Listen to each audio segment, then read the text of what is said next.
Hi, this is Natchi Lazarus. Welcome to Connect to Church News. This week we've got news from Pinterest, YouTube, Snapchat, TikTok, and Google about NotebookLM from Google.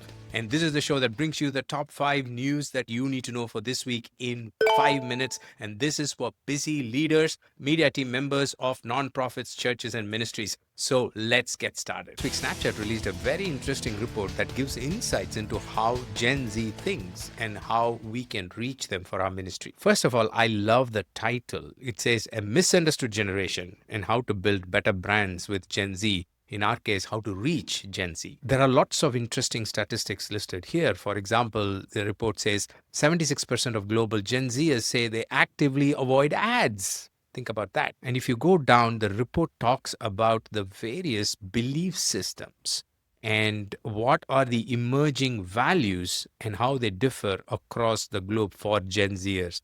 And there are some interesting things here like discipline, there is intelligence, there is altruism mentioned more than once, and there is authenticity, of course. One of the big things Gen Z seems to value is authenticity. It's important for us to get insights into the way younger generation thinks, so do take a look. Google quietly announced the experimentation of a new feature which could be an important one for faith-based organizations. This new feature is called collaborations. As you can see, YouTube says we are starting to test a feature that allows creator to add collaborators to a video. Instagram has this collab feature that is very popular where you release a video in one channel and you can add another channel as a collaborator and the video appears in both the channels. This is huge for churches, nonprofits, and ministries because we all have different channels. Like you may have a church channel and you may have a pastor's channel, you may have a leader's channel, and you don't want to be posting in all of them separately and you want to leverage the followers of different channels. That is why I think it's an important feature for us to watch out. They've just started testing it.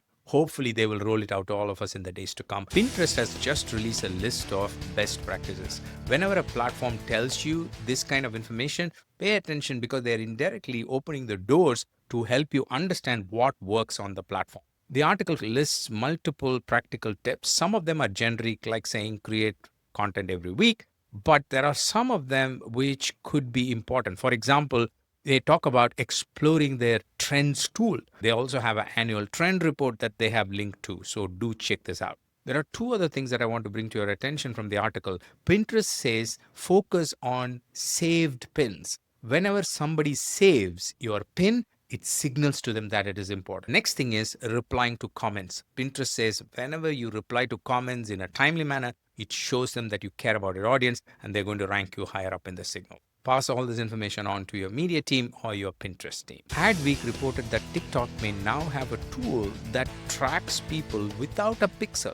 After they click a TikTok ad and they go to a website, they can follow the user's journey. This tool could be called Engaged Session. The article says, according to an email from TikTok, the new tool is designed to bring high-intent users to your website. Even though it's not publicly available yet, TikTok has mentioned that this could be available to test users, some test users, as early as the end of July. But TikTok has also given a disclaimer that this is under test and not all test products make it to the public. So I'm very interested on how this works without a pixel.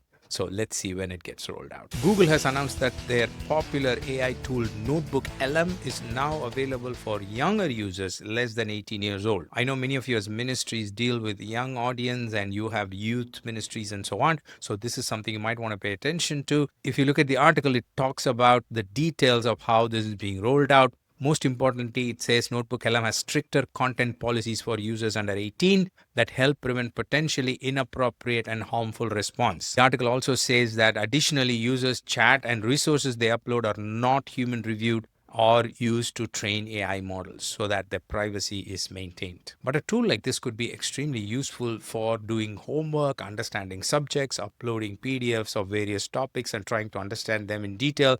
AI could be a great tool to educate young minds, but it needs supervision. So make sure you look at all the terms carefully and the way it functions. Play around with it before handing it over to your youngsters. If you have any questions on any of the stories, do DM me at Natchi Lazarus on any social media platform or simply leave a comment wherever you're listening to me. We'll make sure we get you all the answers and resources. I'll see you next week with another set of news items. Until then, you stay connected and stay blessed. God bless you. Bye-bye.